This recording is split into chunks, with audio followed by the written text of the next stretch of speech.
Bienvenue dans cette nouvelle vidéo de Lexical Info. Les chefs d'État au Mali et au Niger se sont récemment exprimés sur les échéances électorales en préparation, mais sans donner de date précise. N'oubliez pas de vous abonner juste en bas de cette vidéo. L'année 2023 s'est achevée sur plusieurs tentatives de la Communauté économique des États de l'Afrique de l'Ouest, la CEDEAO, visant à pousser les militaires au Niger à accepter les négociations en vue d'un retour rapide des civils au pouvoir. La CEDEAO invitait le général Abdourahmane Tiani à accepter de mettre en place une durée de transition plus courte que les 3 ans que les militaires nigériens avaient annoncé peu après le coup d'État du 26 juillet 2023. Quand voteront les Nigériens ? Entre 15 et 18 mois, c'est la durée en discussion entre les deux parties. Dans son discours de fin d'année à la nation, le général Tiani a consacré quelques minutes à ce calendrier. Le CNSP proposera des réformes nécessaires pour le futur avec une feuille de route pour la transition et un programme stratégique d'action pour la refondation de l'État, a indiqué le général Tiani. Sans préciser de date, le général Tiani ajoute cependant que des assises seront bientôt convoquées.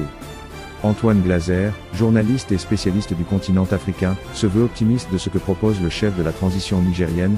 Plus il y aura d'inclusion, plus on descendra demander à l'ensemble des gens et très souvent, dans les années 90, on a vu des choses intéressantes dans les conférences nationales.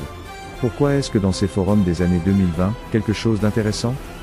Durant cette semaine, selon le général Tiani, sera communiqué au public un cadre stratégique de gouvernance pour la transition. Problème sécuritaire pour le Mali et le Burkina. Au Mali, la question des élections aussi, préoccupe la classe politique et la société civile. Le colonel Assimi Goïta a récemment fait savoir que les efforts tendant au retour à l'ordre constitutionnel ne faibliront pas. Après le vote au référendum constitutionnel, certains Maliens, à l'instar de Sidi Lamine Bagayoko, professeur d'anthropologie à l'université de Bamako, espèrent que même un scrutin présidentiel cette année serait possible.